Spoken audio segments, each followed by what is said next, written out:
The crimson sun hung low over Rattlesnake Gulch, casting long shadows across the parched earth as 5 riders crested the ridge, their silhouettes black against the dying light. They reined in their horses, dust swirling around them as they surveyed the modest ranch below, where lamplight glowed warm through cabin windows. "That's the place," the lead rider growled, his voice like boot leather dragged through gravel. Widow Sullivan spread. Little did these bandits know that the quiet woman who worked that hardscrabble ranch had once been known as Quick Draw Catherine throughout the Western Territories, a legend who could draw, aim, and fire with supernatural speed. A woman who had famously gunned down 10 of the notorious Blackwell gang in 10 seconds flat during the Great Prescott Bank robbery of '72, the leader of the Riders. A man known only as Vance lifted a brass spyglass to his eye, studying the small homestead with calculating precision. His weathered face betrayed nothing, but a hint of cruel anticipation glinted in his cold grey eyes. Before we jump back in, tell us where you're tuning in from, and if this story touches you, make sure you're subscribed, because tomorrow I've saved something extra special for you. The ranch wasn't much.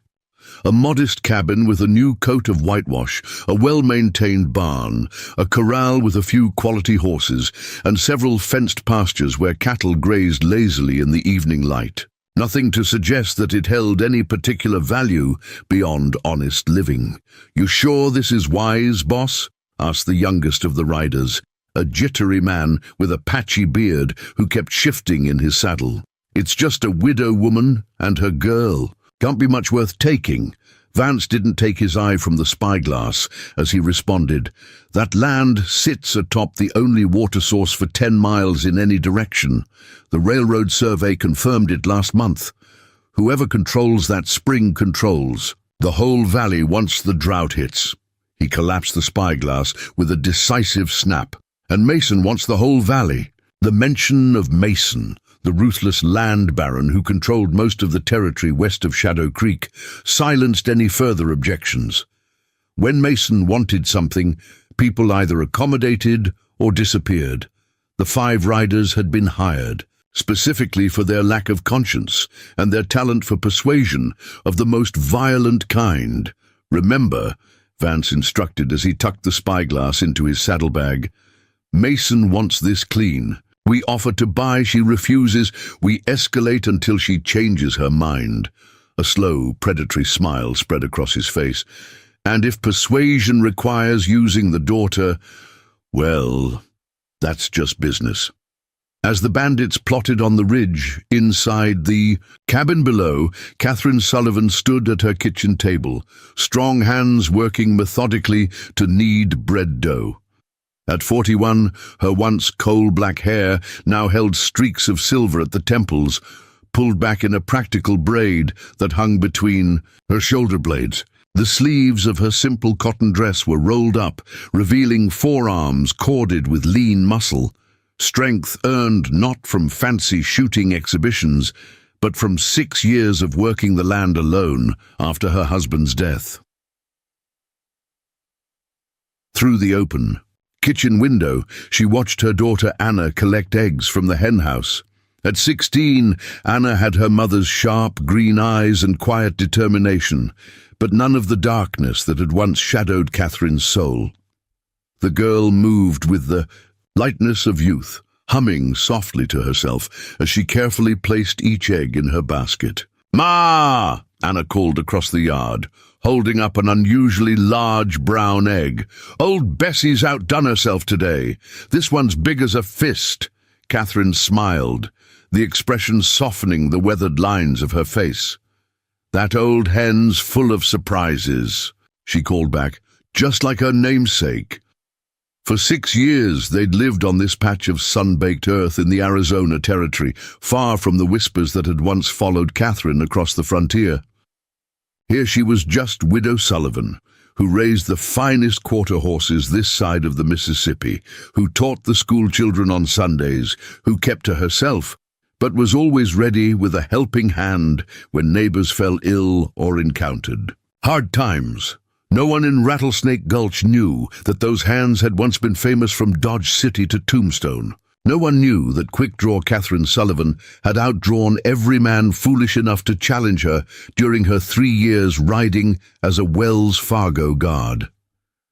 No one knew that she had earned her nickname by demonstrating a seemingly impossible defeat, dropping 10 armed outlaws in 10 seconds with 10 perfect shots, each one finding its mark in the center of a man's chest. Catherine wiped flour from her hands and moved to the carved oak chest in the corner of the room. She opened it only when Anna was outside, when the memories grew too insistent to ignore. Inside lay folded newspaper clippings, yellowed with age. Quick-draw Catherine thwarts, stagecoach robbery.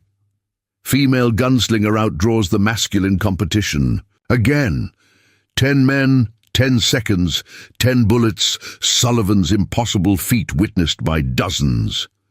Beneath the clippings lay a pair of custom Colt peacemakers, their ivory grips inlaid with turquoise, their barrels engraved with delicate scrollwork that belied their deadly purpose.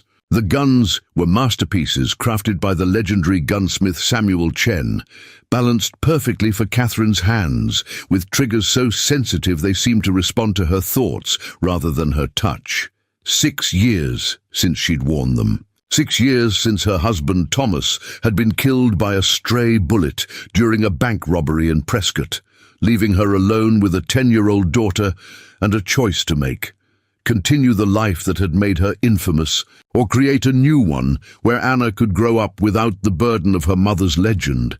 Catherine had chosen peace, trading her famous Colts for a plow, her leather gun belt for an apron, her shooter's stance for a mother's embrace.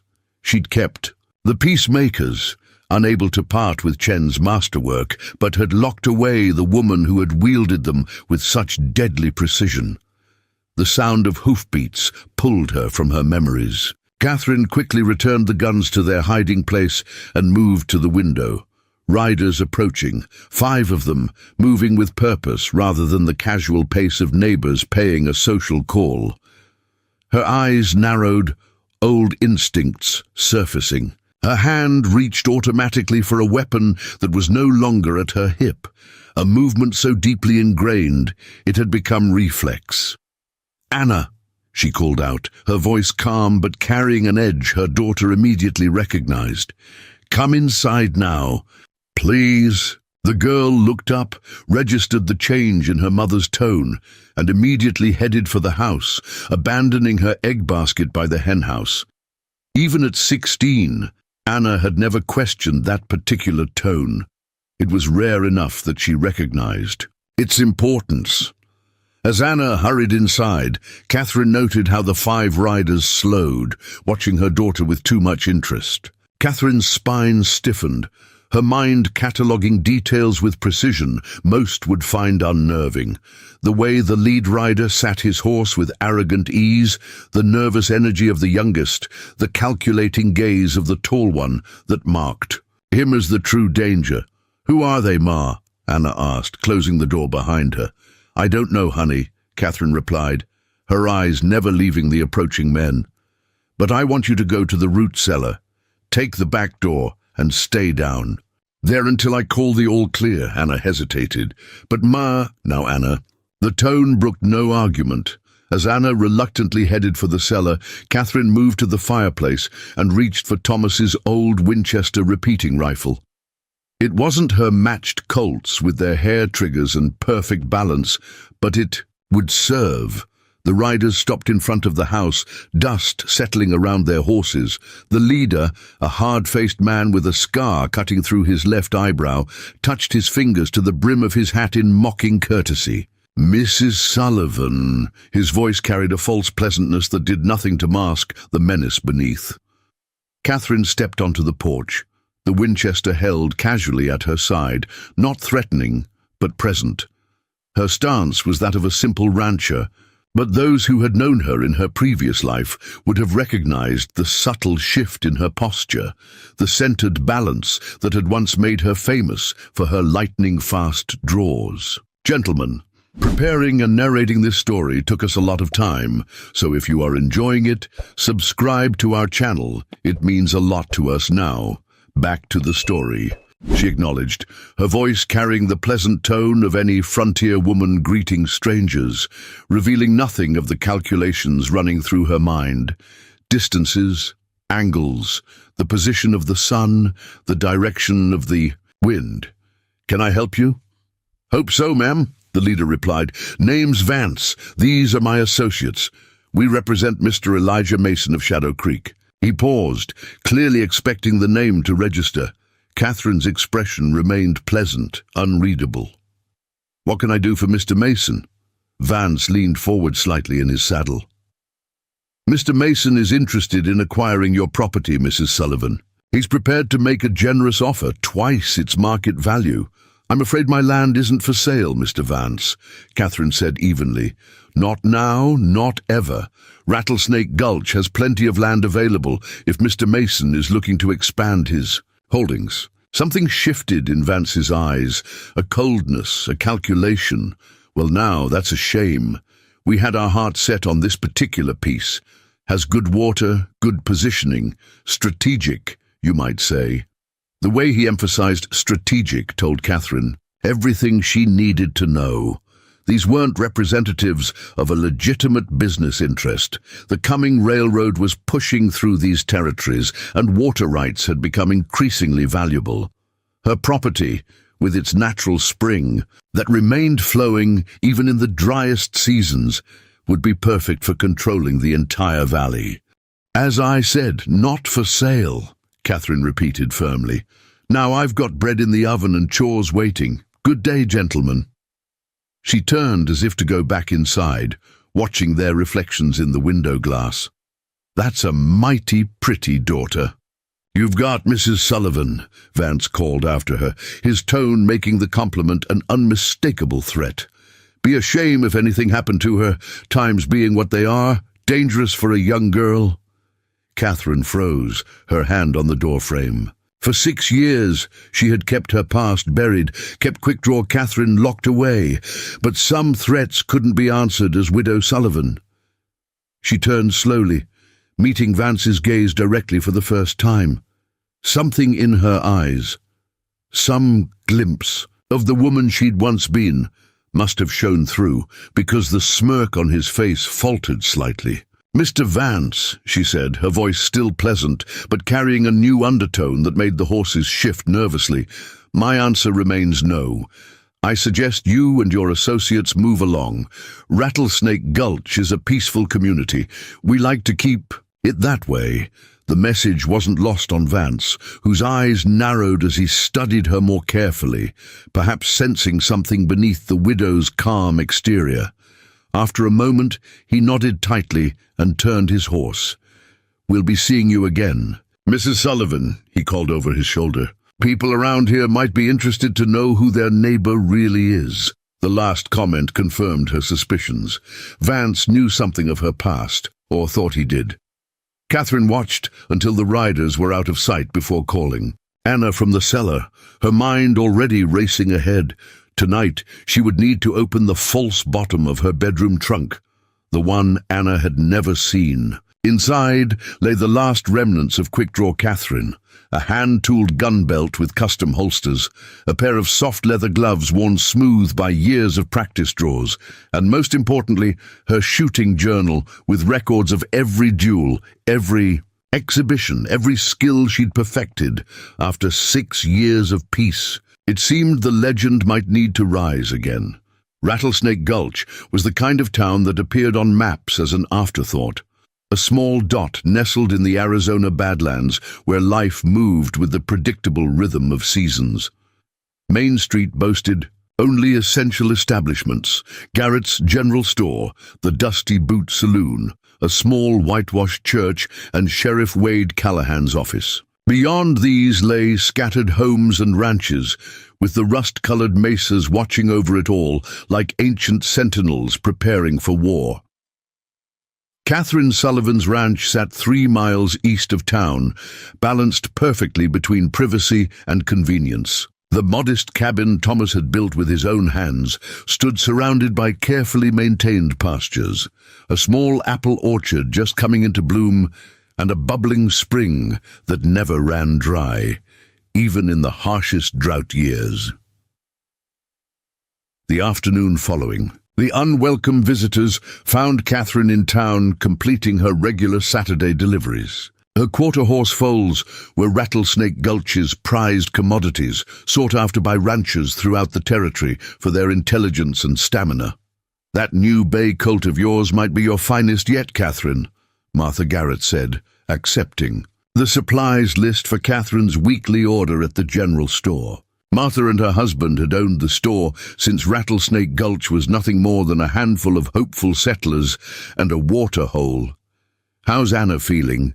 Missed her at the social last Sunday." "Just a spring fever," Catherine replied carefully, selecting coffee beans from Martha's stock. "She's helping the Hendersons with their new foal today." Sheriff Callahan entered, the bell above the door announcing his arrival. At 50-something, Wade Callahan was as much a fixture in Rattlesnake Gulch as the Mazers themselves, steady, reliable and not easily moved. His badge shone against his worn vest as he nodded respectfully. "Mrs. Sullivan, Mrs. Garrett," he greeted them. "Fine day." Catherine nodded in return, noting the unusual tension in the sheriff's posture. The visit from the 5 riders clearly wasn't sitting well with him either. "Heard you had some visitors yesterday, Catherine," Sheriff Callahan said, confirming her suspicions. "In small towns, news traveled fast as telegrams." "Word travels quickly," Catherine commented, measuring coffee into a paper bag with precise movements. "The Henderson boy saw them leaving your property," the sheriff explained. "Said they didn't look like friendly callers." Catherine considered her response carefully. Wade Callahan was a good man, a fair lawman, but even good men sometimes viewed women as delicate creatures needing protection. The last thing she needed was well-intentioned interference. "Just some men interested in buying land," she said casually. "I declined their offer." Martha leaned forward over the counter. "Were they the same ones who've been asking questions at the saloon? Frank mentioned some rough types drinking there 3 nights running, asking about property boundaries and such." Sheriff Callahan nodded. "That'd be them, led by a fellow named Vance." He watched Catherine's face as he spoke the name, looking for recognition. "Never met him before yesterday," Catherine replied truthfully. And she hadn't, though the name stirred something in her memory, some connection she couldn't quite place. "Well, I've got telegrams from Tucson and Prescott," the sheriff continued. "Seems Mr. Vance and his associates have a habit of acquiring land through methods that don't always align with the law." "Mason's men," Martha added, with a note of worry in her voice. "Everyone knows Elijah Mason doesn't take no for an answer when he wants something." "Railroads coming through these parts next year," Sheriff Callahan said, "and certain properties suddenly become mighty valuable." "Like land with natural springs," Catherine observed. The sheriff's eyes sharpened. "Exactly like that. Your property sits right at the water source that feeds the entire Eastern Valley." Martha made a small sound of concern. "Catherine, you don't think they're welcome to try," Catherine cut in, her voice calm but firm. "My land isn't for sale, not at any price." The conversation shifted to other matters: spring planting, the church social, Judge Peterson's upcoming circuit visit. But Catherine felt Sheriff Callahan's gaze following her as she completed her purchases. He was a good lawman, observant enough to sense something beneath her composed exterior. "I'll walk you to your wagon, Mrs. Sullivan," he offered as she prepared to leave. Outside, with Main Street's modest bustle providing privacy, the sheriff spoke directly. "Those men, Vance especially, they're not the type to take no for an answer. Been reports of fires, accidents, all manner of misfortune befalling folks who stood in Mason's way." Catherine secured her purchases in the wagon. "Are you suggesting I sell my home to criminals, Sheriff?" "No, ma'am," Callahan replied quickly, "just suggesting caution. Maybe send Anna to stay with relatives for a spell until this blows over. Anna has no relatives but me, Catherine said, her voice softening slightly at the genuine concern in the sheriff's weathered face. But I appreciate your concern. She climbed onto the wagon seat with practiced ease, gathering the reins. Sheriff Callahan placed a hand on the wagon's edge, holding her gaze. There's something else, he said, lowering his voice. Vance was asking particular questions about you, not just your land. Catherine's hands stilled on the reins. What kind of questions? Where you came from before Rattlesnake Gulch. Whether you had any unusual skills. The sheriff's eyes held a question he wasn't quite asking. Said he'd heard stories about a widow from these parts. A chill that had nothing to do with the spring breeze settled over Catherine. People love their stories, Sheriff, she said evenly. Especially about widows living alone.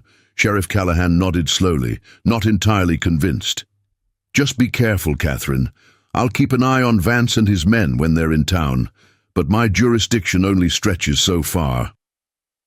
I've been taking care of myself and Anna for a long time, she replied. We'll be fine. As Catherine drove the wagon down Main Street toward home, her mind worked through the new information. Vance knew something, or suspected something, about her past. The question was how much, and more importantly, how far was he willing to go to get what he wanted? The road home wound through towering saguaro cacti and flowering ocotillo, their crimson blooms stark against the dusty landscape. Catherine allowed the familiar terrain to calm her thoughts, organizing what she knew and what she needed to do. Vance wanted her land for its water rights, likely for Elijah Mason's railroad schemes. Her refusal had already triggered threats, veiled but unmistakable, and now it seemed he might be using her past as additional leverage. As the wagon crested, the final rise before her property, Catherine saw Anna in the distance, riding back from the Hendersons' ranch. Her daughter's easy grace in the saddle brought a momentary smile to Catherine's face. Thomas had taught Anna to ride before she could properly walk, and the girl had inherited her father's natural way with horses. Catherine's smile faded as she considered what might lie ahead. For 6 years, she'd sheltered Anna from the whispers and stares that had followed quick-draw Catherine across the territories. She'd created this peaceful existence precisely to give her daughter the normal life that had been denied to her. Now, that carefully constructed peace was threatened not just by men wanting her land, but by the possible exposure of her past. As the wagon rolled into the yard, Anna dismounted from her pinto mare, her cheeks flushed with exertion and excitement. Irma! The Henderson filly finally arrived, coal-black with a perfect white star. Mrs. Henderson says I can help train her if you agree. Catherine forced a reassuring smile. That's wonderful, honey. The Hendersons know quality horseflesh when they see it, and they recognize it in you too. Anna's smile faltered as she noticed her mother's expression. What's wrong? Did something happen in town? Nothing to worry about, Catherine replied, though her tight expression betrayed her. Help me unload these supplies, then we need to talk. Inside the cabin, Catherine moved with unusual purpose, checking the door locks, glancing repeatedly out the windows. Anna watched her mother with growing concern, recognizing behaviors she hadn't seen since they'd first arrived in Rattlesnake Gulch, when Catherine had jumped at shadows and kept Anna close at all times. It's those men from yesterday, isn't it? Anna asked finally, her voice steady, despite her obvious concern. Sheriff Callahan told you something about them. Catherine paused in her preparations, studying her daughter's face. At 16, Anna was no longer a child to be shielded from every harsh reality, but how much could she understand about a past she'd never known? Yes, Catherine admitted, deciding partial truth was better than comforting lies. Those men work for Elijah Mason, a land baron from Shadow Creek. He wants our spring, and men like Mason aren't accustomed to being refused. Anna's green eyes, so like her father's, widened slightly. What will we do? For now, we prepare, Catherine answered, walking to her bedroom. Come with me, there's something I need to show you. In her bedroom, Catherine knelt before the large trunk at the foot of her bed. Anna had seen it 1,000 times, had even helped clean it during spring housekeeping, but had never questioned why it remained locked at all times. Catherine produced a small key from the chain around her neck and opened the trunk. As expected, Anna saw folded blankets and winter clothing on top. But then Catherine reached beneath these familiar items and pressed a hidden latch. The false bottom of the trunk popped up, revealing a hidden compartment. "Ma." Anna's voice held confusion and the first stirrings of fear. Catherine lifted out a hand-tooled leather gun belt, the twin holsters empty, but clearly shaped for specific weapons. Next came a pair of soft leather shooting gloves, their fingertips worn thin from years of use. Finally, she removed a leather-bound journal and several yellowed newspaper clippings. "There are things about me, about our family, that you don't know, Anna," Catherine said quietly, sitting on the edge of the bed and gesturing for her daughter to join her. "Things I've kept from you, hoping you'd never need to know." Anna sat beside her mother, eyes fixed on the unfamiliar items. "What things?" Rather than answering directly, Catherine handed her one of the newspaper clippings.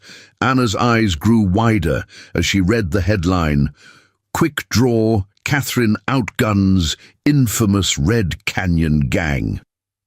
"I don't understand," Anna whispered, though the dawning realization was evident in her face.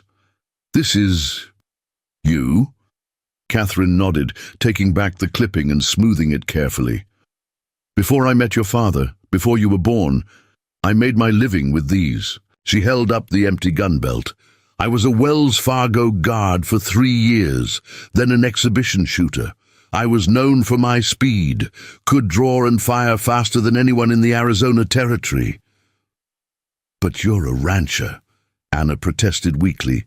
"You raise horses. You bake bread on Saturdays and teach Sunday school." "I am those things now," Catherine agreed. "But before your father died, I was something else entirely. The woman those newspaper stories talk about, Quick Draw Catherine, that was me." Anna shook her head, trying to reconcile the gentle mother she knew with the gunslinger in the yellowed clippings. "Why didn't you ever tell me?" "To protect you," Catherine answered simply. "After your father was killed in that bank robbery, I wanted a different life for us. Somewhere you could grow up without being whispered about, pointed at." The daughter of Quick Draw Catherine would never have been just Anna Sullivan. She would always have been defined by her mother's reputation. Anna reached for another clipping, this one featuring a sketch of a younger Catherine standing beside a stagecoach, twin pistols at her hips, her stance confident and challenging.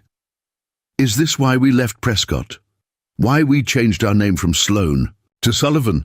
Catherine nodded. "Sullivan was my maiden name. It gave us a fresh start. And these men, Vance and the others, they know about who you were?" "I think Vance suspects," Catherine admitted. "He made a comment as they were leaving that suggested as much. If he's researched me, he might be planning to use my past against me, thinking that exposing me would drive us out of Rattlesnake Gulch." A hint of her old fire flashed in Catherine's eyes. "But I won't be driven out, Anna. Not again. This is our home, and I'll defend it by whatever means necessary." Anna was silent for a long moment, processing all she'd learned. Finally, she asked, "Where are they? The guns from these pictures?" Catherine rose and moved to the fireplace, where she knelt and carefully removed a loose stone from the hearth. From the hidden cavity behind it, she withdrew an oilcloth-wrapped bundle. With reverent hands, she unfolded the cloth to reveal the matched pair of Colt peacemakers, their ivory grips and turquoise inlays catching the afternoon light. "Samuel Chen made these for me when I turned 25, she explained, her voice taking on a tone Anna had never heard before, something like reverence mixed with respect. "Balanced perfectly for my hands, customized to my exact specifications. I've never found their equal." Despite herself, Anna leaned forward, fascinated. "They're beautiful." "They're tools," Catherine corrected gently, "like any other. The beauty is in the craftsmanship, the precision. But make no mistake, they were made for killing." She wrapped them again, her movements precise and practiced. "And I pray you never see me use them." As twilight descended over the ranch, Catherine moved through a series of preparations with methodical efficiency.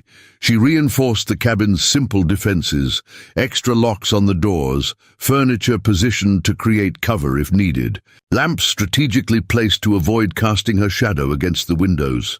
Anna watched, alternately helping and questioning, still struggling to reconcile the mother she knew with this new version who moved with such tactical precision. "What about Sheriff Callahan?" Anna asked as Catherine checked the Winchester for what seemed the 10th time. "Shouldn't we tell him what's happening?" "Wade is a good man," Catherine acknowledged, "but he's outnumbered and outgunned. If Mason sends his men in force, the sheriff can't stop them. Better he stays in town, keeps the peace there." A shrill whistle from outside interrupted them. 3 short blasts, the Henderson family's signal. Catherine moved to the window, rifle ready, then relaxed slightly. "It's young Billy Henderson," she told Anna, "riding hard." By the time they reached the porch, Billy was pulling his lathered horse to a stop in the yard. At 14, the boy was tall for his age, all gangly limbs and earnest expression. Tonight, however, his face was flushed with urgency. "Mrs. Sullivan," he called, dismounting in a rush. "Pa sent me to warn you. Riders headed this way from Shadow Creek, at least a dozen men all armed. They stopped at our place asking directions to your ranch. Pa told them the wrong way, sent them north toward the Badlands, but they'll figure it out soon enough." Catherine's expression hardened. "When was this, Billy?" "Not 20 minutes ago, ma'am. Pa told me to ride cross-country, take the deer trails, said I should tell you to get out while you can." Catherine placed a hand on the boy's shoulder. "You did well, Billy. Thank your father for me. Now you head on home the back way. Stay off the main trails." After Billy galloped off, Catherine turned to Anna, decision made. "Pack only what you need. 1 bag, nothing you can't carry running. 5 minutes. "We're leaving?" Anna asked, surprised. "But you said—" "I said I wouldn't be driven out," Catherine corrected. "And I won't. But I need you safe first." As Anna hurried inside to pack, Catherine moved to the barn with swift purpose. She saddled 2 horses, Anna's pinto mare and her own reliable buckskin gelding. Into the saddlebags went ammunition, the oilcloth-wrapped Colts, basic provisions, and the small bag of gold coins she'd kept hidden for emergencies. When Anna emerged from the cabin, clutching a small carpet bag and wearing her riding clothes, Catherine was waiting with the horses. "We'll ride for Copper Canyon," she explained, helping Anna mount. "The old mining shack there is well hidden, easily defended. You'll be safe until I return." Anna's expression shifted from confusion to realization. "You're not staying with me." It wasn't a question, but Catherine answered anyway. "No. Once you're secure, I'm coming back. Mason wants a fight and I won't disappoint him." They rode hard through the gathering darkness, taking game trails and dry washes to avoid the main roads. Catherine led the way, her senses fully alert, constantly scanning for signs of pursuit or ambush. The matched Colts now rode at her hips, the familiar weight both comforting and sobering after so many years. Copper Canyon lay 10 miles northwest of their ranch, a maze of rust-colored rock formations and abandoned mining claims. Few people ventured there anymore. The copper had played out decades earlier, and the rugged terrain offered little to ranchers or farmers. But Catherine knew every twist and turn, having explored it thoroughly when they'd first settled in the area, always ensuring she had escape routes planned. The mining shack clung to a narrow ledge halfway up the canyon wall, accessible only by a switchback trail that could be easily defended or collapsed if necessary. As they approached, Catherine dismounted and led the horses the final stretch. checking for any signs that others had passed this way recently. The shack was as she remembered. Weathered but sound, with thick plank walls and a door that could be barricaded from inside. A small spring bubbled from the rock face nearby, ensuring water wouldn't be a concern. "It's not much," Catherine said as she helped Anna unsaddle her pinto, "but it's defensible. There are supplies cached inside, food, blankets, even books. To pass the time." Anna looked around the sparse shelter, then back at her mother, eyes bright with unshed tears. "I should come with you. We should face this together." Catherine shook her head firmly. "No, Vance and his men want our land, and they'll use any leverage they can find. If you're there, they'll use you against me." Her voice softened. "I can't. Fight the way I might need to if I'm worried about you, Anna. But you haven't. It's been years since—" Anna gestured helplessly at the guns on her mother's hips. "Some skills don't fade," Catherine replied, her voice taking on an edge Anna had never heard before. "They just hibernate until necessity awakens them." As she secured the horses in a sheltered alcove and helped Anna carry supplies into the shack, Catherine could feel the change happening within her, as if Widow Sullivan was slowly giving way to the woman she'd once been. Her movements became more fluid, more economical. Her awareness of her surroundings sharpened.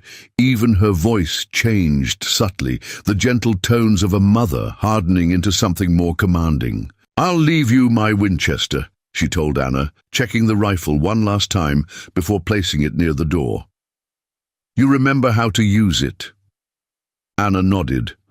Her father had taught her the basics of shooting before his death, and Catherine had continued those lessons, though never revealing her own extraordinary skills. "Aim for center mass, squeeze, don't pull, and only if there's no other choice," Anna recited. Catherine smiled faintly.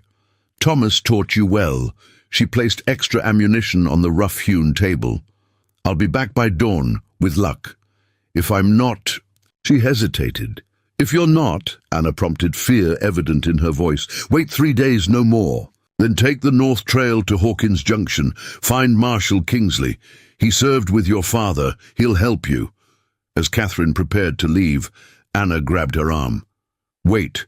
At least tell me the truth before you go. That newspaper article, the one about 10 outlaws in 10 seconds, was that real? Did you really do that?" Catherine's expression grew distant, remembering. "Prescott, 72. The Blackwell gang tried to rob the Territorial Bank.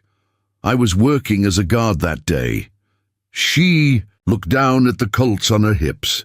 10 men, 10 shots, 10 seconds. I didn't miss." "How?" Anna whispered, both horrified and fascinated. "Practice," Catherine answered simply. "Hours every day for years. Your grandfather started teaching me to shoot when I was younger than you. Said a woman in the territories needed to protect herself. I took to it like I was born with a gun in my hand." She looked directly at her daughter, wanting her to understand. "It wasn't for glory, Anna. It was survival in a hard land. Then it became a job, a way to provide." "And now?" Anna asked. "What is it now?" Catherine checked her guns one final time, her movements smooth and practiced despite the years of disuse. "Now it's protection, for you, for our home." She kissed Anna's forehead. "Bar the door behind me. Don't open it for anyone but me, and only if I give the signal. 3 knocks, pause, then 2. As Catherine rode away from the mining shack, the transformation completed itself. Widow Sullivan, the quiet rancher who baked bread on Saturdays and taught Sunday school, receded into the background. In her place rode quick-draw Catherine, her senses razor-sharp, her mind already calculating. Angles, approaches, tactics. The moon rose over the canyon, illuminating her path back toward the ranch. Catherine didn't follow the same route they'd taken earlier. Instead, she cut across the ridgeline, a path that would bring her to a vantage point overlooking her property. From there, she could assess the situation before engaging. As she rode, Catherine reflected on how quickly one could revert to old patterns when necessity demanded. 6 years of peace had not dulled her instincts as much as she'd feared. The weight of the Colts at her hips felt right, natural, as if the intervening years had been merely a brief interruption rather than a deliberate change of life. By the time she reached the ridge overlooking her ranch, full dark had settled. Below, Catherine could see lanterns moving about her property. At least a dozen men had taken over her home, their horses corralled in her pasture, smoke rising from her chimney. Anger flared hot and sharp at this invasion of the sanctuary she'd built for Anna.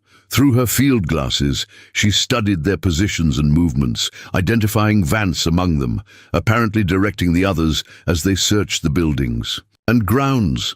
They seemed frustrated, likely having expected to find her and Anna at home. As she watched, a familiar figure rode into the yard, the jittery young man who had been with Vance during their first visit. He dismounted quickly, hurrying to Vance's side with obvious urgency. Though too distant to hear their conversation, Catherine could read the body language. The younger man delivering news, Vance's posture stiffening with anger, rapid orders being issued. Within minutes, the men were mounting up, forming into 3 groups. Catherine's eyes narrowed as she recognized the tactical move. They were organizing a search pattern. Somehow, they must have learned about Anna's absence and were preparing to hunt for them. Catherine considered her options. Her original plan had been to wait, perhaps pick them off one by one from a distance if they refused to leave, but if they were splitting up to search the surrounding area, they might stumble upon Copper Canyon, upon Anna. New plan then. She would need to draw their attention, keep it focused on her, away from Anna's hiding place. And there was one certain way to ensure that all eyes turned precisely where she wanted them. Catherine checked her Colts one final time, then urged her buckskin down the ridge toward her ranch. Quick Draw Catherine was about to announce her return. In a way, Vance and his men wouldn't soon forget. Meanwhile, at the Dusty Boot Saloon in Rattlesnake Gulch, an unusual tension had settled over the evening crowd. Word had spread quickly about Mason's men, asking after the Sullivan Ranch. And now the absence of Catherine and Anna had been noted with concern. Sheriff Wade Callahan stood at the bar, nursing a whiskey he hadn't really touched, his weathered face set in troubled lines. Beside him, Frank Garrett, the saloon keeper, leaned close to avoid being overheard. "Henderson boy rode in an hour ago. Said Mason's got at least a dozen men headed for the Sullivan place," Frank murmured. "You riding out, Wade?" The sheriff's hand tightened around his glass. 12 armed men, Frank. I'd need a posse, and half the men in town are on Mason's payroll these days. Sullivan woman and her girl are out there alone, Frank persisted. Ain't right, leaving them to Mason's tender mercies. You think I don't know that? Wade's voice held uncharacteristic sharpness. But rushing in half-cocked gets nobody saved. The batwing doors swung open, admitting a well-dressed man in his 60s, his silver hair and neatly trimmed beard giving him a distinguished appearance at odds with the frontier setting. Conversations faltered as Elijah Mason himself entered. The Dusty Boot, flanked by 2 armed men, Mason surveyed the saloon with the calculating gaze of a man accustomed to owning everything he saw. His eyes settled on Sheriff Callahan, a thin smile spreading across his face as he approached the bar. "Sheriff," he greeted, his voice cultured, almost courtly, "I trust the evening finds you well." Wade didn't respond immediately, measuring the man who had been systematically buying up or forcing out half the landowners in the territory. "Mr. Mason, don't often see you in Rattlesnake Gulch." "Business brings me to your charming community," Mason replied smoothly, signaling the bartender for a drink. "I've acquired some property in the area." "Acquired?" Wade's voice hardened. Strange word for sending armed men to threaten a widow and her daughter. Mason's expression didn't change, but something cold flickered in his eyes. "A misunderstanding." I'm sure my representatives are merely negotiating a fair purchase of the Sullivan Ranch. The spring on that property is crucial for my development plans. Mrs. Sullivan made it clear the land isn't for sale, Wade countered, and your kind of negotiation usually leaves folks with burnt barns or broken bones. Mason accepted his whiskey from the bartender, taking an appreciative sip before responding. Strong accusations, Sheriff.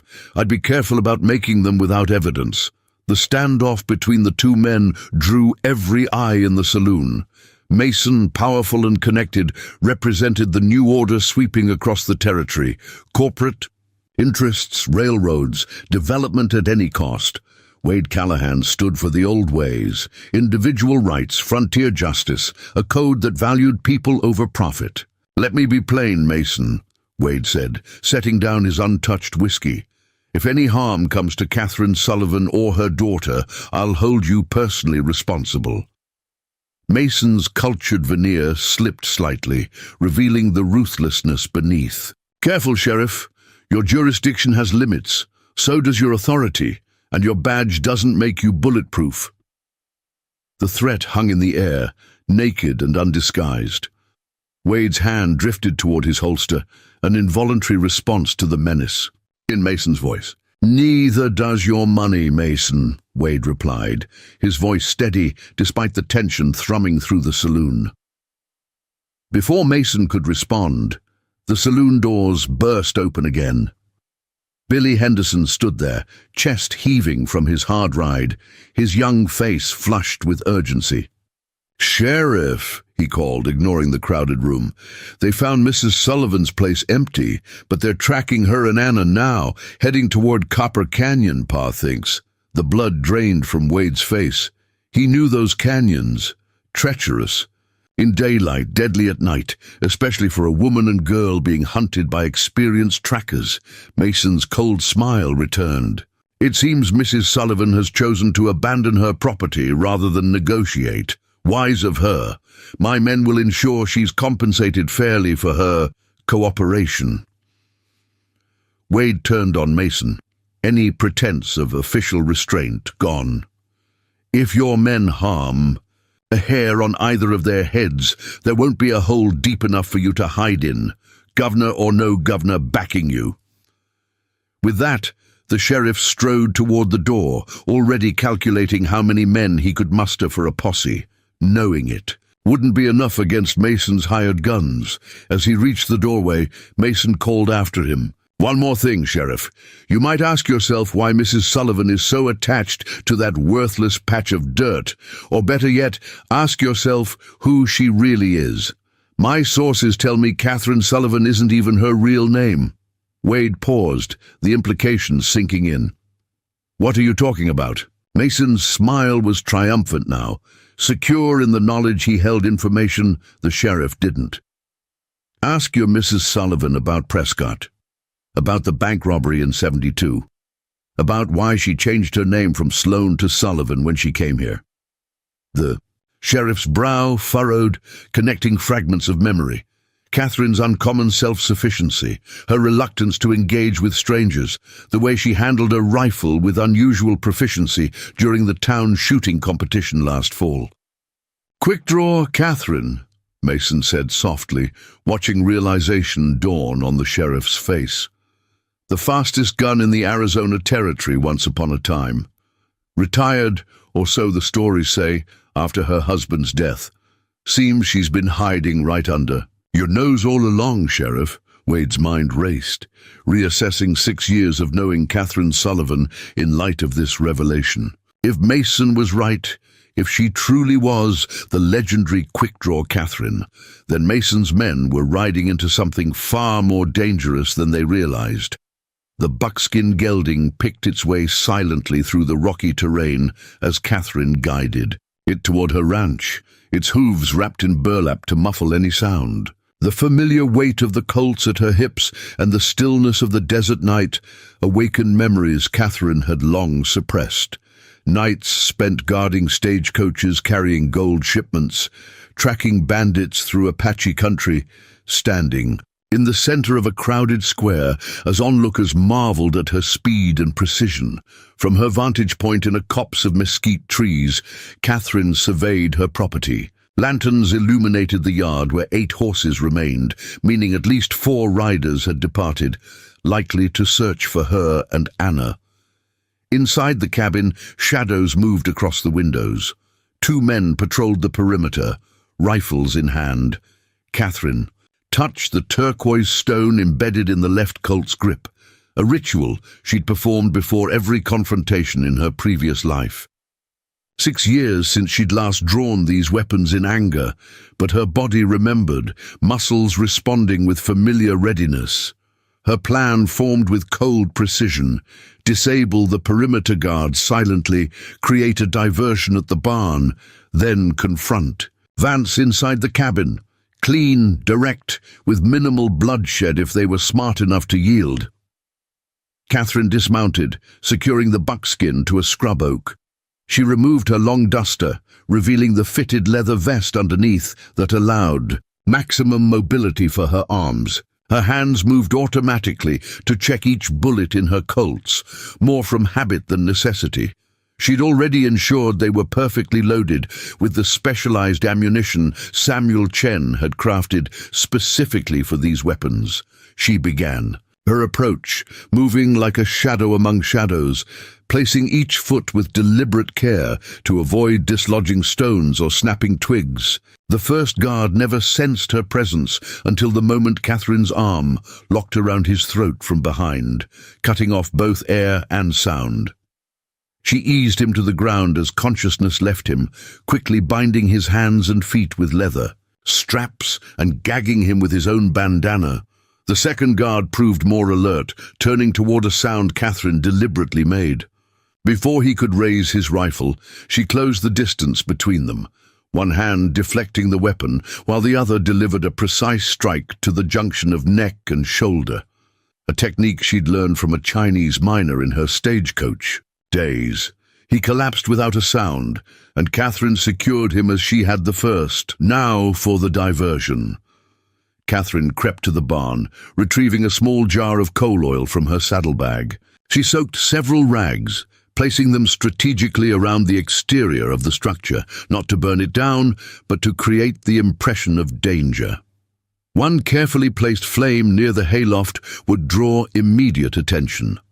As she struck the match, Catherine heard the approaching hoofbeats, riders returning. She melted into the shadows behind the water trough, watching as 3 horsemen galloped into the yard, Vance's jittery young companion among them. Nothing at Copper Creek. He reported to someone in the doorway of the cabin. "Wilson's men are still checking Devil's Ridge. Keep looking." The voice from the doorway belonged to Vance, his tone sharp with frustration. "Mason wants them found by morning. The woman knows something about these canyons we don't."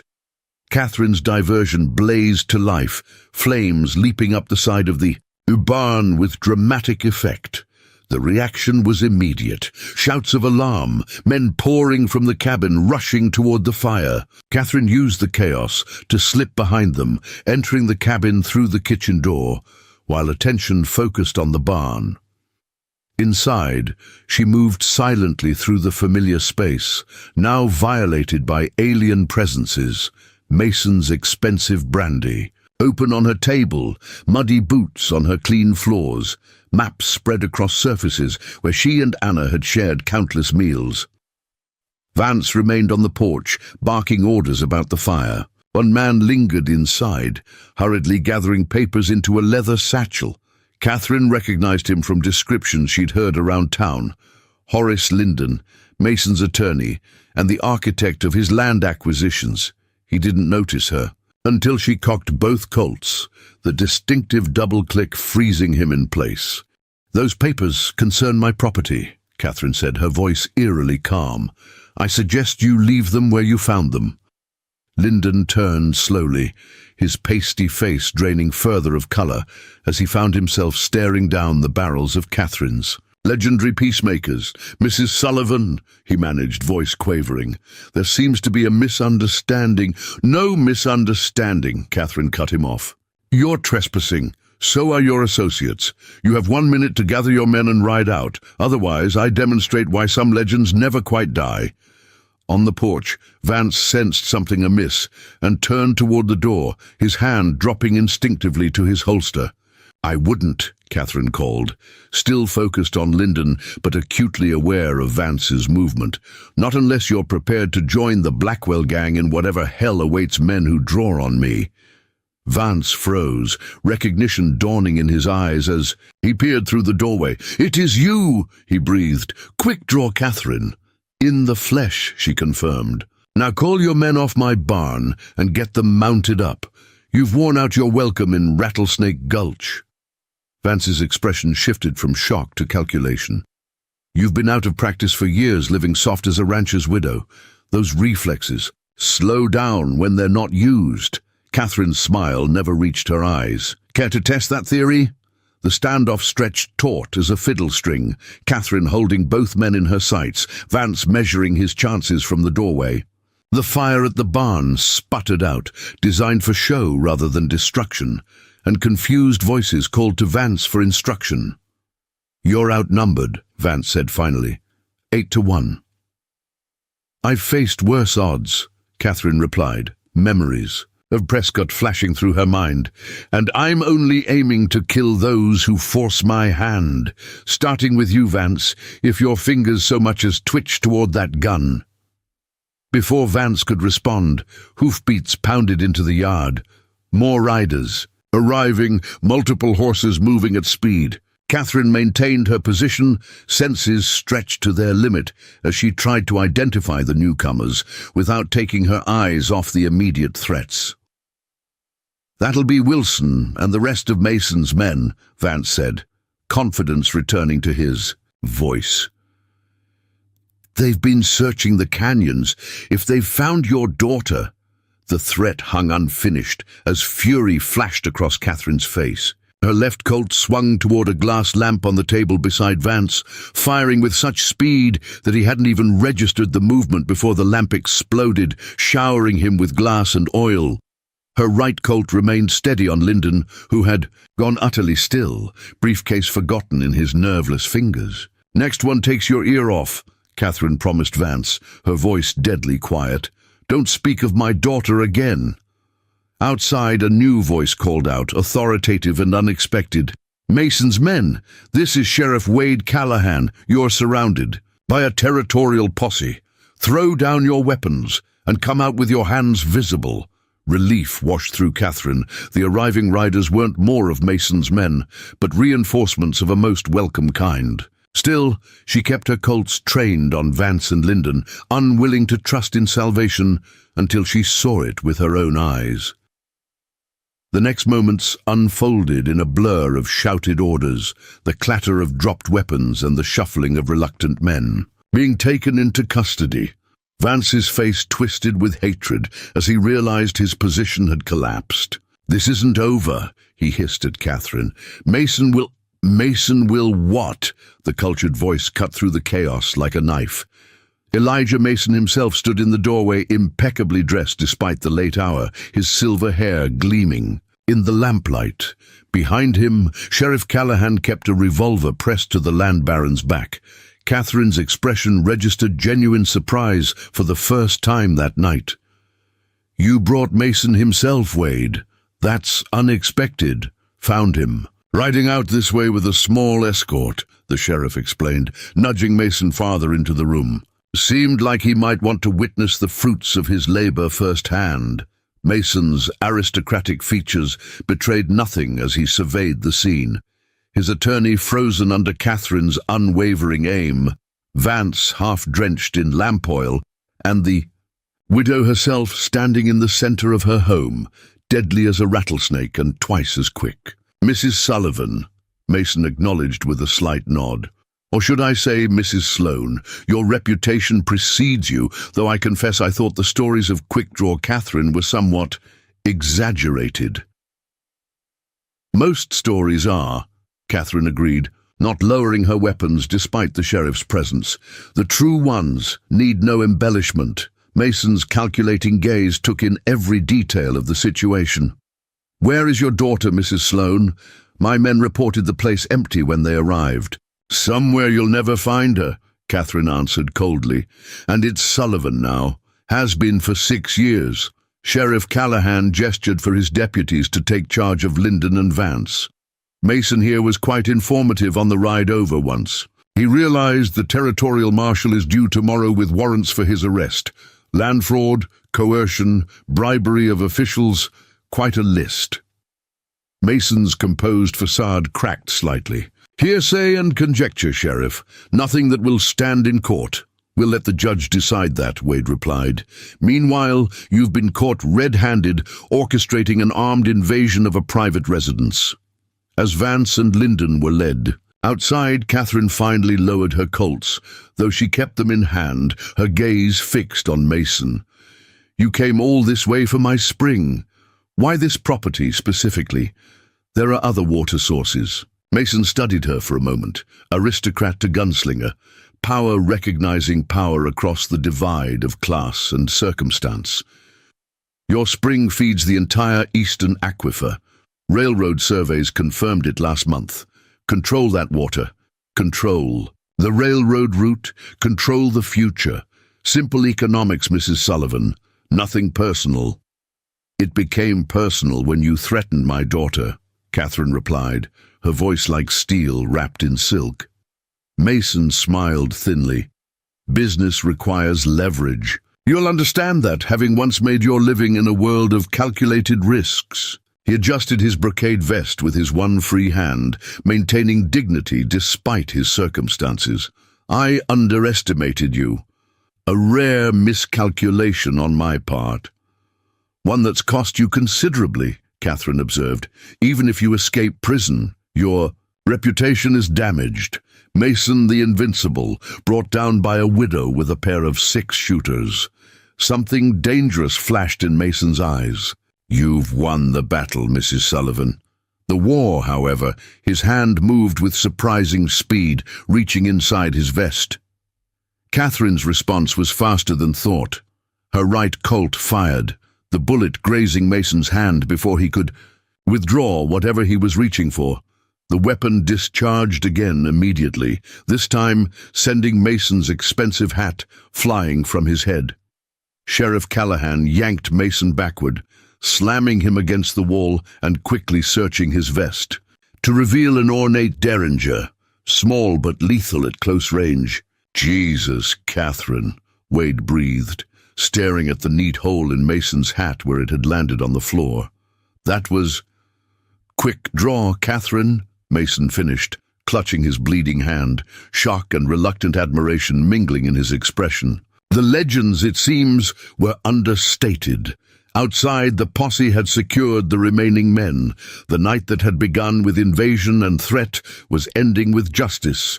However rough-hewn, Catherine holstered her Colts with a fluid motion that spoke of thousands of hours of practice, muscles remembering what the conscious mind had tried to forget. I need to retrieve Anna, she told Wade, already moving toward the door. I'll send deputies with you, the sheriff offered.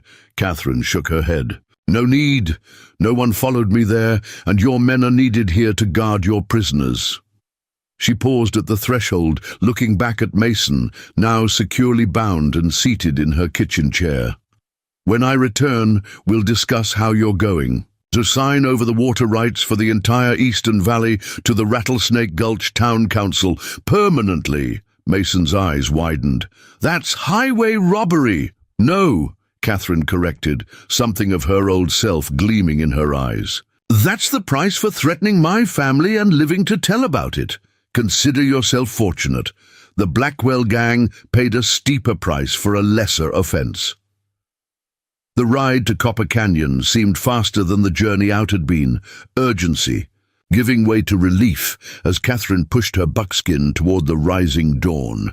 The stars were fading from the sky by the time she reached the hidden trail leading to the mining shack. Anna, she called as she approached, using their signal, 3 knocks, pause, 2 more. The door opened cautiously, revealing Anna's face, the Winchester clutched in her hands.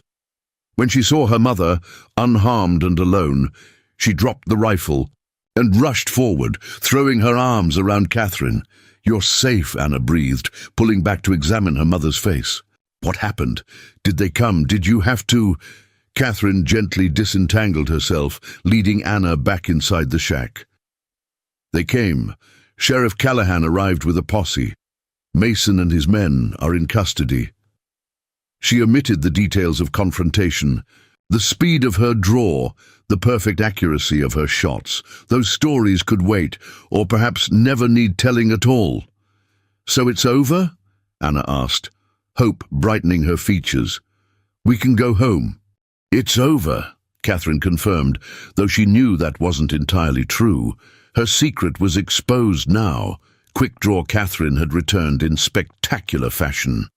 Life in Rattlesnake Gulch would never be quite the same. As they packed their meager supplies and prepared to ride home, Anna studied her mother with new eyes, seeing not just the gentle widow who had raised her, but glimpses of the legendary gunslinger whose skills had protected them both. "Those guns," Anna said finally, nodding toward the Colts at Catherine's hips. "Will you lock them away again? Go back to being just Mrs. Sullivan?" Catherine touched the turquoise inlay thoughtfully. "I don't know if we can ever go back, Anna. The past has a way of catching up, no matter how far or fast you run."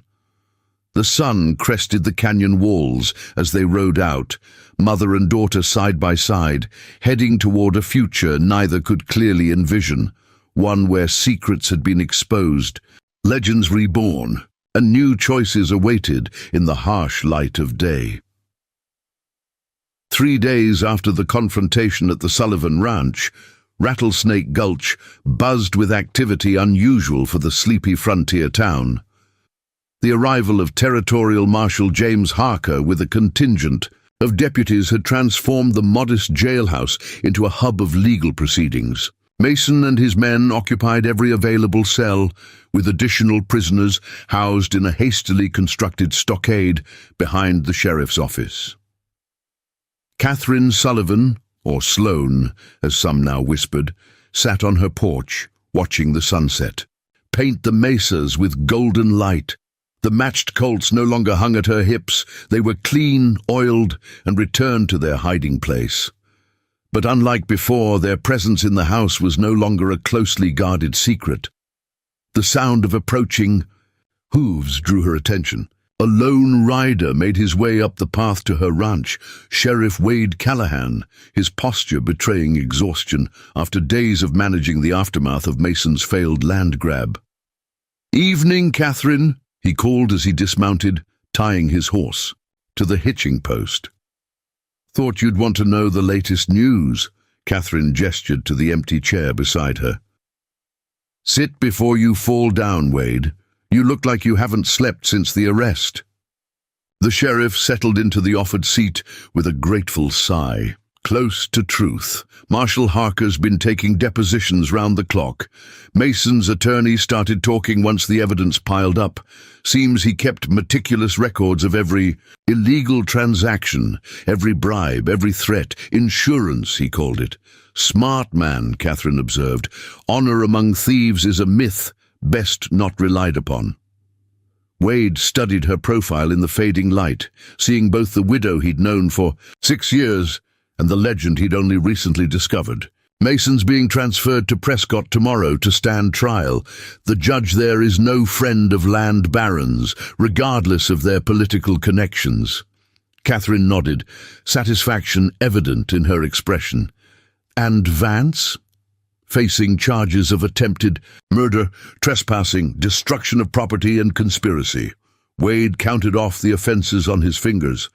"He'll hang or spend 20 years in Yuma Territorial Prison."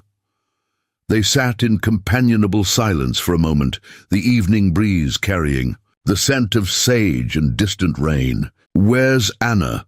Wade asked finally. "Inside, writing letters to her friends in town, explaining why she wasn't at school this week." Catherine's smile held a hint of sadness. "Though I imagine they've heard plenty already about why the Sullivan women were absent." The sheriff nodded, acknowledging the unavoidable truth. "Word spreads fast. Quick-draw Catherine, living right here in Rattlesnake Gulch all this time. Folks can't stop talking about it. And what are they saying, Wade? Catherine asked quietly, though her tone suggested she already knew the answer. Wade considered his words carefully. Some are impressed, even a bit starstruck. Your reputation wasn't just about speed. You protected stagecoaches, caught outlaws, kept ordinary folks safe. Others are processing the revelation, wondering why you kept it secret, what else you might be hiding. And you, Sheriff, what do you think of having a notorious gunslinger in your jurisdiction? There was a challenge in her question, though her voice remained mild. I think, Wade said slowly, that I've known Catherine Sullivan for 6 years, watched her raise a daughter alone, build a ranch from nothing, contribute to this community in a dozen quiet ways. Whatever name you used before, whatever life you led, that's the woman I know. He turned to face her directly. The question is, what happens now? Catherine's gaze drifted toward the distant mesas. I've been asking myself the same thing since that night. Will the good people of Rattlesnake Gulch accept having quick-draw Catherine in their midst? Will they let their children play with Anna, now that they know her mother's history? Or will the whispers start, the sideways glances, the crossed streets? To avoid passing too close. Before Wade could answer, the front door opened and Anna stepped onto the porch. At 16, she carried herself with a new maturity, the events of recent days having accelerated her passage from girl to young woman. Sheriff, she greeted Wade with a respectful nod. Ma, Mr. Garrett sent word that our supply order is ready. In town, but he said to tell you there's no rush. He'll hold it as long as needed. The implication was clear. Frank Garrett was offering Catherine the option to delay her return to town until the initial shock and curiosity had subsided. Thank you, Anna, Catherine replied. Tell him we'll be in tomorrow. No sense delaying the inevitable. After Anna returned inside, Wade studied Catherine's resolute expression. You're really planning to stay, then?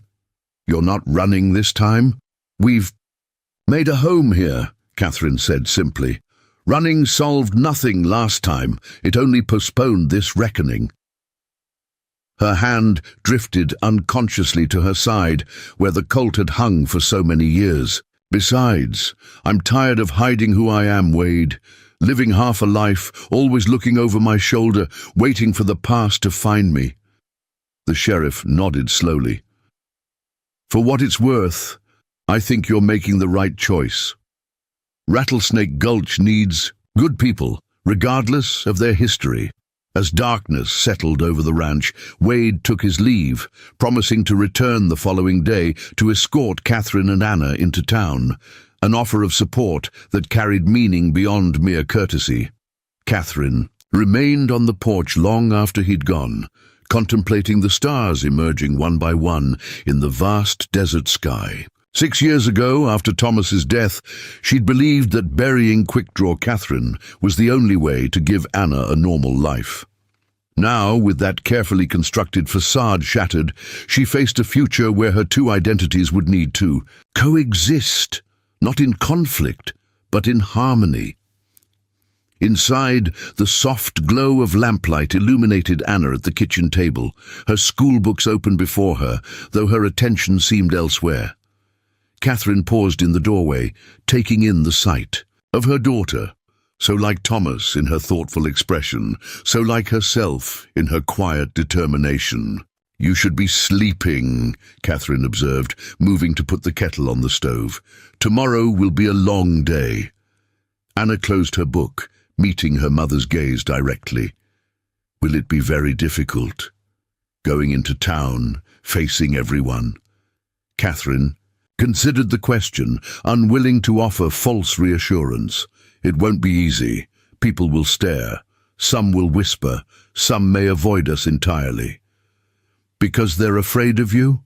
Anna's voice held a complex mixture of pride and concern. Some, perhaps. Others because they'll feel deceived. Catherine sat across from her daughter, hands folded on the worn wooden table. When people think they know you, discovering they were wrong, even partly wrong, can feel like a betrayal. Anna was silent for a moment, absorbing this. Would it have been better if you told them from the beginning, if you hadn't hidden who you were? The question cut to the heart of the choice Catherine had made 6 years earlier, the choice that now seemed increasingly difficult to defend, even to herself. "I don't know," she admitted. "When your father died, all I wanted was peace for us both. A place where you could grow up without the shadow of my reputation hanging over you, where you wouldn't be Quickdraw Catherine's daughter before you were Anna Sullivan." "But I am her daughter," Anna pointed out, a new certainty in her voice. "Hiding it didn't change that. It just meant I didn't know half of who I am, who we are." The kettle whistled, giving Catherine a moment to compose herself as she prepared 2 cups of tea, adding a spoonful of precious honey to Anna's, a small luxury they allowed themselves even in lean times. "You're right," Catherine acknowledged, returning to the table.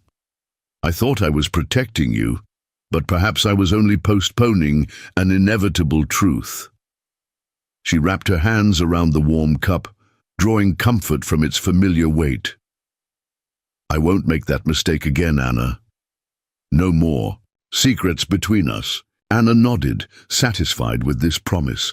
"So tomorrow we ride into town together, as the Sullivans, as ourselves. And if people can't accept that, it's their loss." Catherine couldn't help but smile at her daughter's straightforward resolution. "When did you become so wise?" "Must have inherited it," Anna replied with a hint of mischief, "along with other talents I'm just beginning to discover." Her expression grew more serious. "Will you teach me, Ma? Not just about shooting, but everything.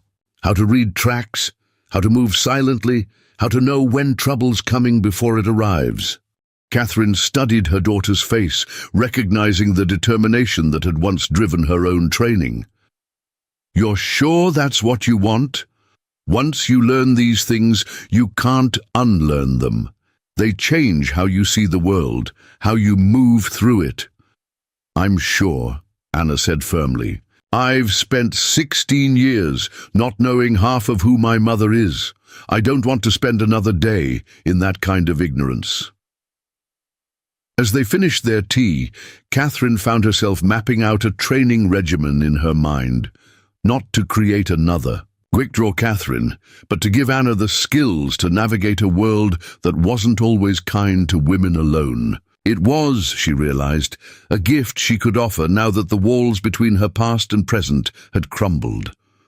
The following morning dawned clear and bright, the kind of perfect autumn day that made the harshness of desert life seem worth its challenges. Catherine dressed with particular care, not in the severe black of widowhood she'd affected for years, but in a deep blue riding skirt and jacket that complemented her silver-streaked hair. The outfit was practical, allowing freedom of movement, but undeniably feminine. Ina, watching her mother's transformation with fascination, opted for her best Sunday dress, her dark hair braided and pinned in a style that emphasized her transition. "You're from girl to young woman. No guns today?" Anna asked, noticing the absence of the Colts. Catherine shook her head. "Not today. This visit isn't about Quickdraw Catherine making a grand return. It's about Catherine Sullivan, all of her, taking her proper place in the community." Sheriff Callahan arrived precisely when promised, bringing news that heightened the significance of their journey into town. "Mason signed the water rights over to the town council this morning," he announced as they mounted up. "In perpetuity, with no compensation. Seems he's hoping for leniency from the territorial judge." Catherine's eyebrows rose in surprise. "He must be desperate indeed. Mason doesn't strike me as a man who surrenders valuable assets without exhausting every option."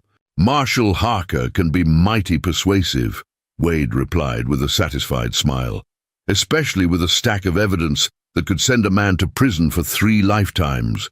But there's more. The town council has called an emergency meeting at noon. They've asked specifically for your presence." A flicker of apprehension crossed Catherine's face. "To what end?" "They wouldn't say, But Martha Garrett seemed pleased about whatever they're planning. The sheriff studied her reaction. "You're not worried, are you? The Catherine Sullivan I know doesn't frighten easily." "Neither does Quick-Draw Catherine," she replied with a wry smile. "But facing down armed outlaws is sometimes easier than facing a community's judgment." The ride to town was too short for Catherine's liking, each hoofbeat bringing them closer to a reckoning she had postponed for 6 years. As they crested the final rise overlooking Rattlesnake Gulch, she drew her horse to a halt, taking in the sight of the frontier town spread below. No longer just a place of residence, but truly her home for better or worse. "Ready?" Wade asked, noting her hesitation. Catherine straightened in the saddle, her chin lifting in a gesture that Anna immediately recognized as her mother, embracing her full strength. "As I'll ever be," she replied, and nudged her horse forward. Their entrance into town drew immediate attention. Conversations halted as heads turned, tracking their progress down Main Street. Catherine maintained a dignified posture, acknowledging greetings with a polite nod, but not slowing until they reached Garrett's general store. Frank Garrett stood in the doorway, his weathered face breaking into a genuine smile as they approached. "Mrs. Sullivan," he called, deliberately using the name she had chosen for her new life. "And Miss Anna, your supplies are all ready, but I hope you'll join Martha for coffee before loading up." The invitation, public and unmistakable, was more than mere hospitality. It was a declaration of acceptance, a signal to the watching town that the Garrett family, respected pillars of the community, saw nothing changed in their relationship with Catherine despite the revelations of recent days. Inside the store, Martha Garrett embraced both Catherine and Anna with genuine warmth. "Lord, girl, you've had us worried," she exclaimed, leading them to the back room where coffee and fresh-baked cinnamon rolls waited. "Next time you're facing down a dozen armed men, maybe send word so your friends can bring more than moral support." Catherine found herself unexpectedly moved by this casual acceptance. "Next time I'll be sure to issue formal invitations," she replied, matching Martha's light tone while gratitude tightened her throat. "See that you do," Martha said firmly, pouring coffee into delicate china cups that seemed incongruous in the frontier setting. "Now, about this town council meeting, have you any idea what they're planning?" Catherine shook her head, accepting the offered cup. "Wade says they've requested my presence, but nothing more." Martha's expression turned mysterious. "Well, I've heard things, being married to a councilman and all, but I'll let them make their own announcement." She turned to Anna. "Meanwhile, young lady, I've a new shipment of fabric from back east that might interest a girl who needs a dress for the harvest dance. Care to have a look?" As Anna followed Martha into the store proper, Frank lowered his voice, addressing Catherine directly. "You should know, most folks around here are more impressed than scandalized by learning who you really are. Quick-Draw Catherine was something of a legend in these parts, even before you arrived." Catherine sipped her coffee, using the moment to gather her thoughts. "And those who aren't impressed?" Frank shrugged his substantial shoulders. "Can't please everyone. Never could. But those worth caring about judge folks by their actions, not their pasts. You've been a good neighbor, Catherine, whatever name you're using." Before their conversation could continue, the town bell began to ring, signaling noon and the start of the council meeting. Catherine set down her cup, squaring her shoulders for whatever awaited her at the town hall. Outside, she found the street considerably more crowded than when they'd arrived. Word of the meeting had spread, drawing what appeared to be most of Rattlesnake Gulch's population. Rather than parting to let her pass, the crowd seemed to flow with her, an escort rather than an obstacle. At the town hall steps, Sheriff Callahan waited, Anna at his side. The girl's expression held a hint of excitement that suggested Martha had shared at least some of what was to come. "Council's waiting," Wade said, offering Catherine his arm in a formal gesture rarely seen in the casual. "Frontier town. Shall we?" With her daughter on one side and the sheriff on the other, Catherine ascended the steps, ready to face whatever judgment the community had deemed appropriate for a legend who had hidden among them for 6 years. Inside, the 5-member town council sat at their usual table, Mayor Henry Parker at the center. The room was packed with townspeople, all eyes turning to Catherine as she entered. The scrutiny was intense, but not hostile, more curious than condemning. "Mrs. Sullivan," Mayor Parker began, using her chosen name with deliberate emphasis. "Or perhaps I should say Mrs. Sloane. The council has requested your presence to address matters arising from recent events." Catherine stood straight, hands clasped before her, the dignity of her bearing a shield against whatever might come. "I'm here to answer any questions the council may have," she replied, her voice carrying clearly through the crowded room. "Mayor." Parker exchanged glances with his fellow council members before continuing. "Recent events have demonstrated both a threat to our community and an unexpected resource within it. Elijah Mason's attempt to seize control of our water rights has been thwarted, thanks in no small part to your particular skills." A murmur of agreement rippled through the crowd.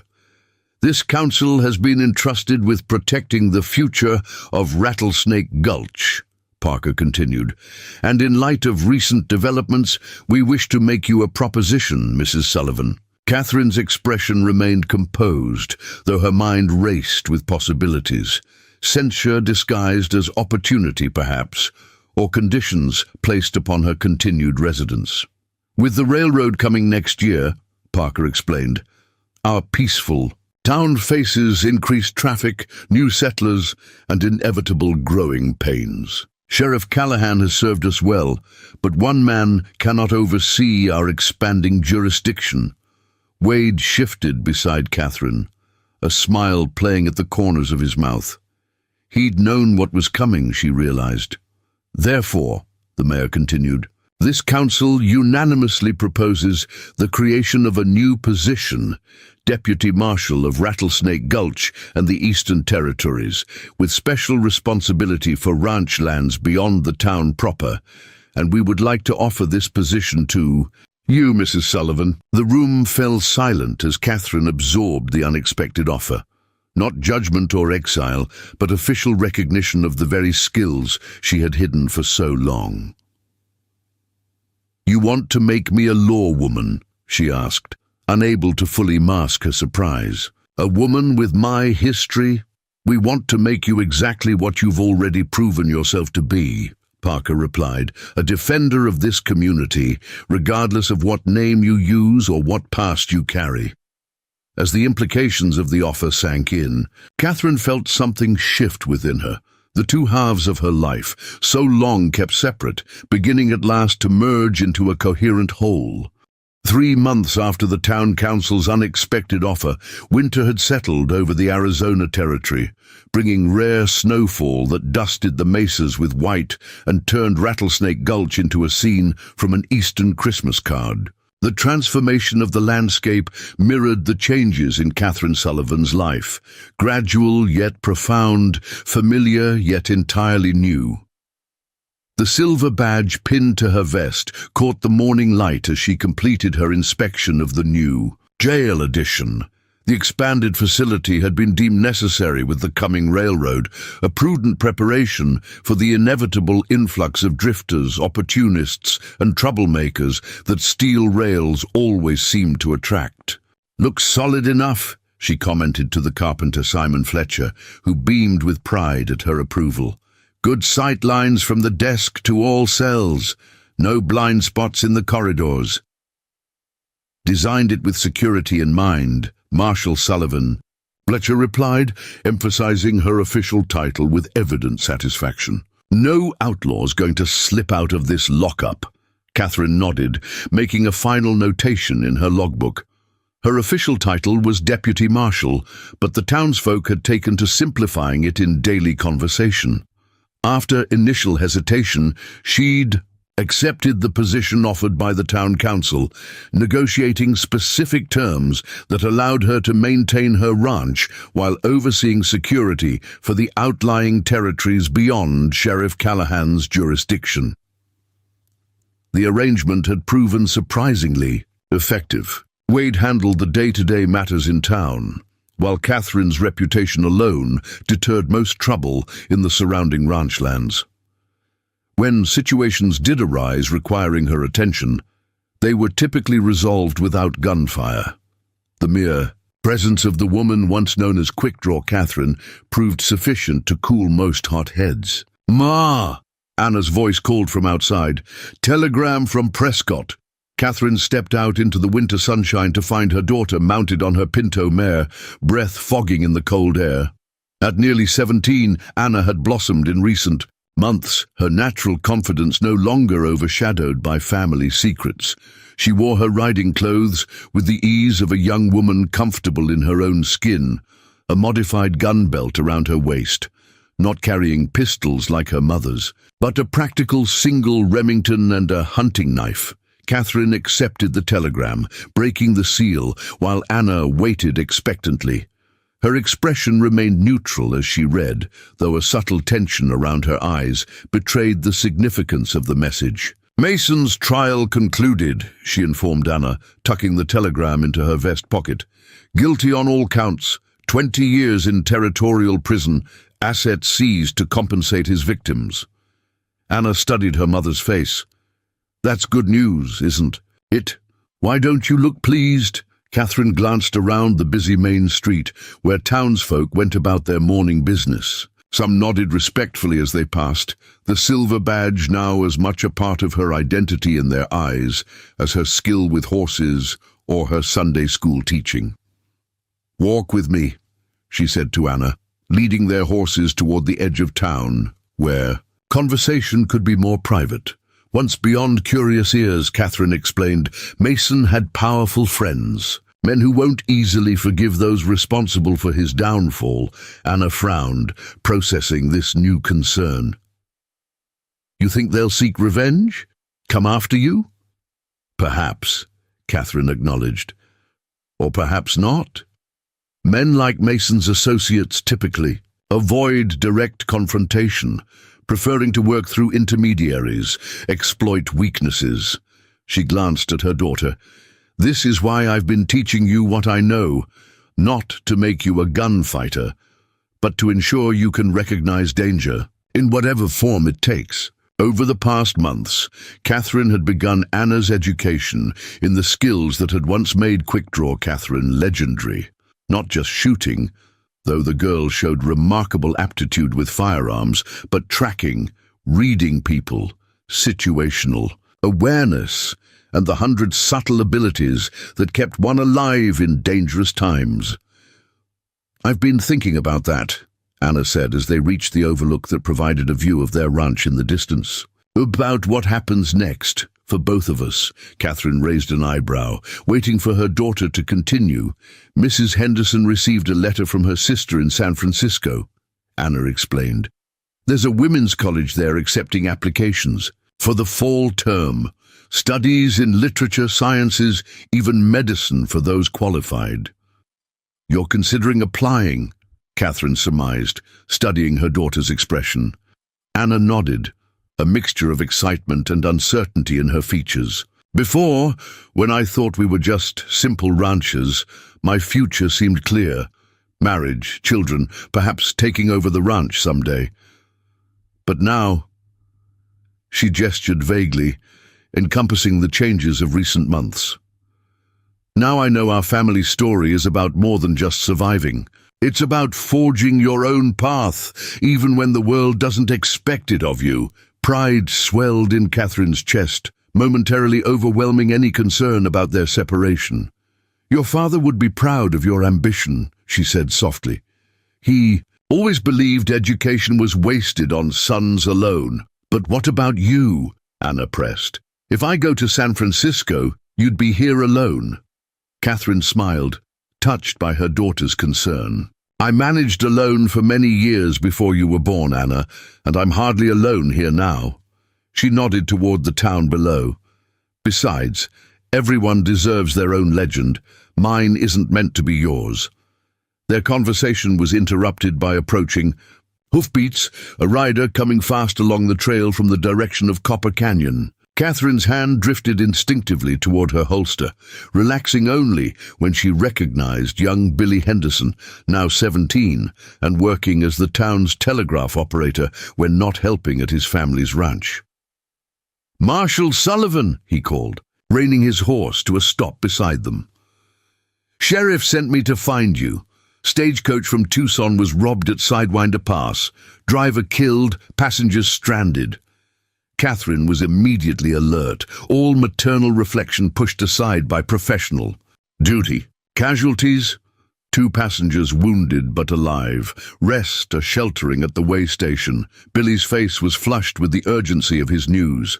"Sheriff's organizing a posse, but he said to tell you the robbers left a distinctive calling card." "What? Own kind of calling card?" Catherine asked, though something in her expression suggested she already anticipated the answer. "Ace of spades," Billy replied, confirming her suspicion. "Sheriff said you'd know what that meant." Indeed she did. The ace of spades had been the signature of the Blackwell gang, the same outfit she'd famously dispatched during the Prescott bank robbery years ago. But the gang's leader, Cornelius Blackwell, had escaped that day, the one man who'd run rather than draw against her. He'd disappeared from the territories, rumored to have fled to Mexico or California. "If it's truly Blackwell," Catherine said, thinking aloud, "he's either grown very bold or very desperate to return to this territory. Or someone's using his methods to send you a message," Anna suggested, displaying the strategic thinking Catherine had been cultivating in her.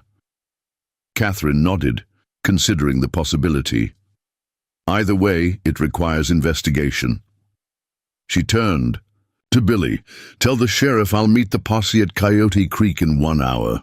As Billy rode back toward town, Catherine faced her daughter, seeing in her eyes the same question that had haunted their relationship for years. Would Catherine ride into danger while Anna remained behind, waiting and wondering? "Come with me," Catherine said, making a decision that would have been unthinkable months ago. "Not on the pursuit itself, but to the way station. The passengers will need tending, and you've become skilled with field medicine." Anna's expression brightened, recognizing this invitation as the significant gesture it was. Catherine acknowledging her daughter's growing capabilities, trusting her judgment in potentially dangerous situations. "I'll get my medical kit," Anna replied, already turning her horse toward home. An hour later, Catherine rode at the head of an 8-man posse, her deputy's badge catching the winter sunlight, the matched Colts secured at her hips. Anna rode beside her, a rifle scabbarded on her saddlebags containing bandages, tinctures, and the herbal remedies Catherine had taught her to prepare. Word of the robbery had spread through town, drawing onlookers as the posse prepared to depart. Among them stood Martha Garrett, who stepped forward as Catherine adjusted her saddle. "Be careful out there," Martha said, her usual brisk manner softened by genuine concern. "Blackwell, if it is him, always was more snake than man." Catherine nodded, appreciating the warning. "We'll proceed with caution. Should be back by nightfall." Martha lowered her voice, glancing at Anna, who was checking her medical supplies. "You sure about taking her along? Blackwell might remember you have a daughter." "I'm sure," Catherine replied with quiet conviction. "She needs to see this part of the work too, not just the badge and the authority, but the responsibility that comes with them." Her gaze followed Anna's efficient movements. "Besides, she's ready, more ready than I was at her age." The way station at Sidewinder Pass was a sturdy adobe structure nestled against red rock cliffs, designed to provide shelter for stagecoach passengers and fresh horses for the arduous journey between settlements. As the posse approached, Catherine noted the overturned stagecoach, its team unhitched but tethered nearby, the driver's body respectfully covered with a blanket. The station master, a grizzled veteran of the frontier named Tobias Hayes, greeted them at the door, shotgun in hand, until he recognized Catherine's badge. "Thank the Lord you've come, Marshal," he said, relief evident in his weather-beaten face. "Got 5 passengers inside, 2 with bullet wounds, lady with a shot through her shoulder, and a gentleman grazed his head. Nothing immediately life-threatening, but they need proper medical attention." Catherine dismounted, gesturing for Anna to follow. "My daughter has training in field medicine. She'll tend to the wounded while we track the robbers." Inside the way station, the passengers huddled around a potbelly stove. A well-dressed couple from San Francisco, a traveling salesman, and 2 sisters who'd been journeying to visit family in Tucson. The injured woman lay on a makeshift cot, her husband hovering anxiously nearby.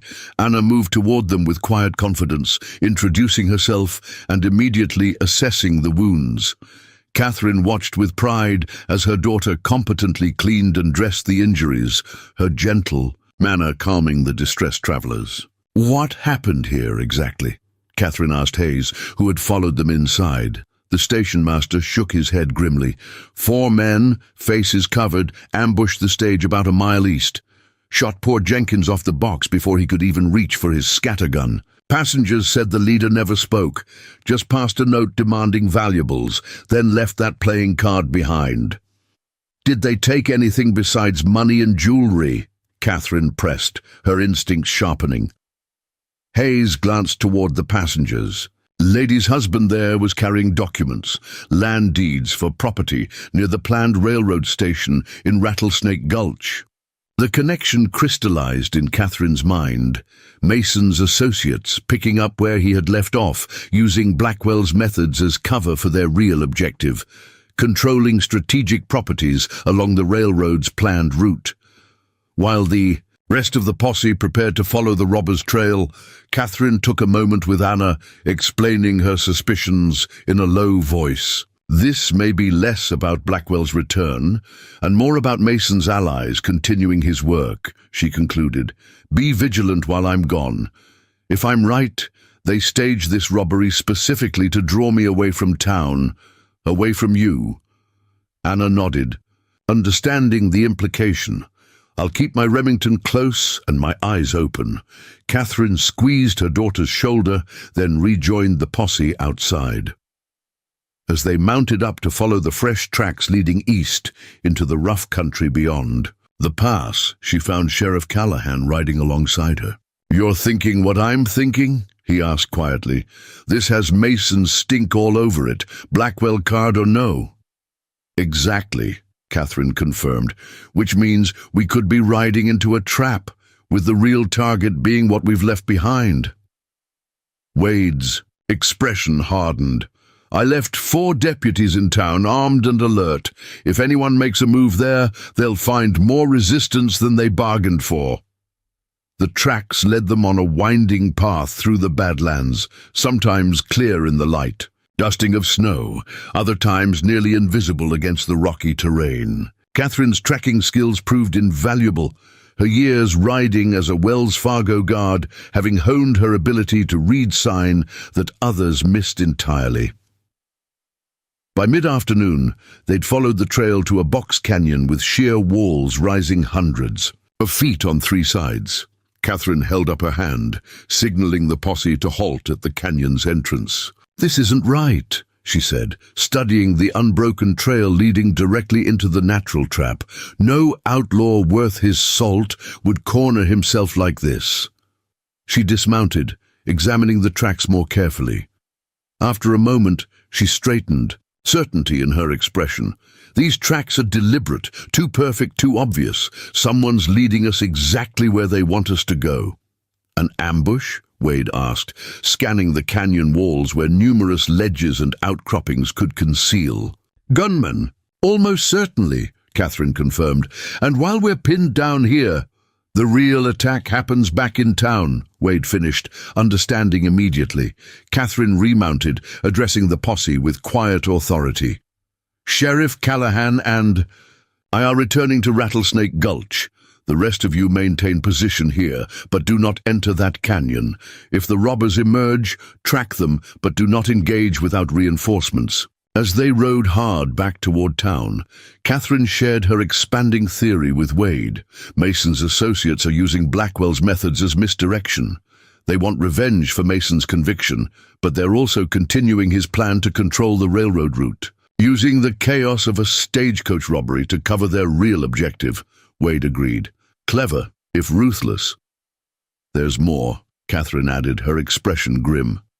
Before Mason's arrest, he mentioned having files on everyone in the territory with strategic property, including me, meaning they'd know about your past, Wade realized, and might try to use it against you, or use Anna as leverage. Catherine's response was to urge her horse to greater speed, fear for her daughter overriding all other concerns. They arrived at the way station to find a scene of calm efficiency. Anna had fully treated both wounded passengers and organized the others for the journey into town once the replacement stagecoach arrived from Rattlesnake Gulch. "Any trouble here?" Catherine asked, dismounting quickly. Anna shook her head. "All quiet, though Mr. Hayes thought he spotted a rider watching the station from the ridge about an hour ago. When he investigated, whoever it was had gone." Catherine exchanged glances with Wade.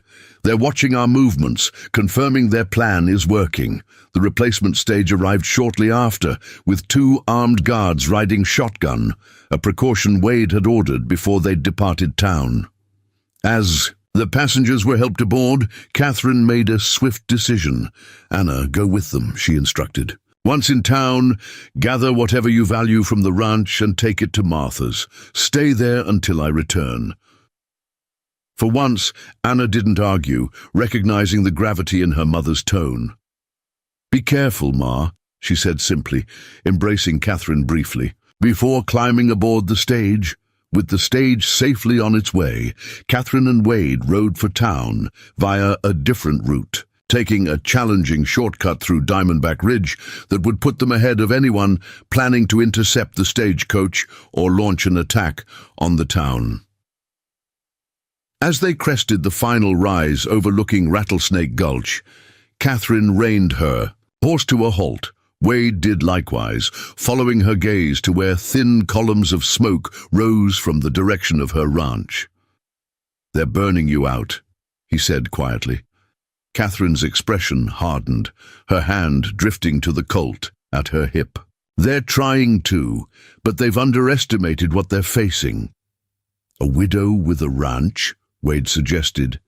Catherine shook her head, the transformation from Catherine Sullivan to quick-draw Catherine, completing itself in the set of her shoulders, the coolness of her gaze, the practiced ease with which she checked her weapons.